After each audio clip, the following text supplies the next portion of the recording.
BJP. സർക്കാർ കേന്ദ്രത്തിൽ അധികാരത്തിൽ കയറിയതു മുതൽ അഹിന്ദുക്കളായ പൗരന്മാരെ മോദിയുടെ അണികൾ വളരെ ക്രൂരമായി ഉപദ്രവിക്കുകയും പീഡിപ്പിക്കുകയും ചെയ്യുകയാണ്. അതിന് ചുക്കാൻ പിടിക്കുന്നതും മോദിയും അമിത്ഷായും തന്നെയായിരിക്കും. രാജ്യത്ത് ഹിന്ദുക്കൾ മാത്രം മതിയെന്നുള്ള നിർബന്ധ ബുദ്ധിയാണ് നമ്മുടെ കേന്ദ്ര സർക്കാരിനെന്ന് പറയേണ്ടി വരും. സത്യം പറഞ്ഞാൽ നമ്മുടെ ഭാരതത്തെ ഹിന്ദു രാഷ്ട്രമാക്കാൻ ശ്രമിക്കുകയാണെന്ന് തന്നെ പറയേണ്ടിയിരിക്കുന്നു. അതുകൊണ്ട് തന്നെ രാജ്യത്തെ ഹിന്ദുക്കളുടെ എല്ലാ സപ്പോർട്ടും തങ്ങൾക്കുണ്ടെന്നാണ് ബി.ജെ.പി. കരുതുന്നത്. അതുകൊണ്ട് തന്നെ കേരളത്തിൽ കഴിഞ്ഞ തദ്ദേശ തിരഞ്ഞെടുപ്പിൽ പുഷ്പം പോലെ ജയിക്കുമെന്നാണ് കേരളത്തിലെ ബി.ജെ.പി. പ്രവർത്തകർ കരുതിയിരുന്നത്.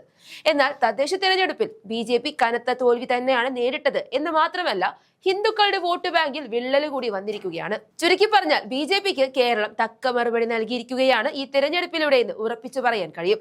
ഇപ്പോഴിതാ തദ്ദേശ തിരഞ്ഞെടുപ്പിലുണ്ടായ തോൽവിയിൽ കടുത്ത വിമർശനങ്ങളാണ് പാർട്ടിക്കുള്ളിൽ തന്നെ ഉയരുന്നത്. തിരഞ്ഞെടുപ്പ് ഫലത്തിൽ സന്തോഷവും സംതൃപ്തിയും ഉണ്ടെന്ന് സംസ്ഥാന സെക്രട്ടറി എസ് സുരേഷ് അഭിപ്രായപ്പെടുമ്പോഴും ഈ തോൽവി പാർട്ടിയെ വല്ലാതെ വലച്ചിട്ടുണ്ട്.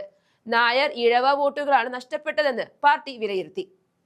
തദ്ദേശ തെരഞ്ഞെടുപ്പിൽ തിരുവനന്തപുരം, തൃപ്പൂണിത്തുറയും അടക്കമുള്ള തദ്ദേശ സ്ഥാപനങ്ങൾ പിടിച്ചപ്പോൾ വോട്ട് ശതമാനം കുറഞ്ഞത് ബി.ജെ.പിക്ക് വലിയ തിരിച്ചടിയായിരിക്കുകയാണ്. തെരഞ്ഞെടുപ്പ് കമ്മീഷന്റെ അന്തിമ കണക്ക് പ്രകാരം എൻ.ഡി.എയുടെ ഇത്തവണത്തെ വോട്ട് വിഹിതം 14.71%. ലോക്സഭാ തെരഞ്ഞെടുപ്പിലെയും 2020 തദ്ദേശ തെരഞ്ഞെടുപ്പിന്റെയും നേട്ടത്തിന് പിന്നിലേക്ക് പോയിരിക്കുകയാണ് ബി.ജെ.പി. ബി.ജെ.പിക്ക് വിജയിക്കാൻ സാധിച്ച വാർഡുകളുടെ ആകെ എണ്ണത്തിലും വലിയ വർധനവില്ല. എങ്ങനെ വർധനവുണ്ടാകാനാണ്? അത്തരത്തിലുള്ള പ്രവൃത്തികളല്ലേ ബി.ജെ.പിക്കാർ രാജ്യത്ത് ചെയ്തുകൊണ്ടിരിക്കുന്നത്. അങ്ങ് നോർത്ത് ഇന്ത്യയിലുള്ളവർ ബി.ജെ.പിയുടെ അക്രമങ്ങളും ദ്രോഹങ്ങളും ഒക്കെ സപ്പോർട്ട് ചെയ്യുമെങ്കിലും കേരളത്തിൽ അത് നടക്കില്ല. ഇവിടെയുള്ളവർ കുറച്ചുകൂടി മുന്നോട്ട് ചിന്തിക്കുന്നവരാണ്. അതുകൊണ്ട് അക്രമ രാഷ്ട്രീയം ഇവിടെ വിലപ്പോവില്ല. പിന്നെ മറ്റൊരു കാര്യം കൂടി ബി.ജെ.പി. സംസ്ഥാന നേതൃയോഗം വിലയിരുത്തി.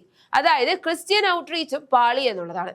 പക്ഷേ ക്രിസ്ത്യൻ വോട്ടുകൾ ഇല്ലാതായതിൽ വലിയ ആശ്ചര്യമൊന്നുമില്ല. കാരണം ക്രിസ്ത്യാനികളെ അത്ര കണ്ട് ഉപദ്രവിക്കുന്ന, അവരെ അങ്ങ് ഇല്ലാതാക്കാൻ നോക്കുന്ന ഒരു സമീപനമാണ് കേന്ദ്ര സർക്കാർ നടത്തിക്കൊണ്ടിരിക്കുന്നത്. അപ്പോൾ പിന്നെ എന്തടിസ്ഥാനത്തിലാണ് ക്രിസ്ത്യാനികൾ ബി.ജെ.പിക്ക് വോട്ട് ചെയ്യുക? പോരാത്തതിന് ഇപ്പോൾ ക്രിസ്മസ് ആഘോഷങ്ങൾക്ക് പലയിടത്തും വിലക്കേർപ്പെടുത്തുകയും ഇങ്ങ് കേരളത്തിൽ കരോൾ നടത്തിയ സംഘത്തെ RSS നേതാവ് ആക്രമിക്കുകയും ചെയ്യുന്നത് കണ്ടതാണ്. അതുകൊണ്ട് ഇനി വരുന്ന നിയമസഭാ ഇലക്ഷനിൽ മാത്രമല്ല, ഒരു തിരഞ്ഞെടുപ്പിലും ബി.ജെ.പി. കേരളത്തിൽ ക്ലച്ച് പിടിക്കില്ലെന്ന് ഉറപ്പാണ്.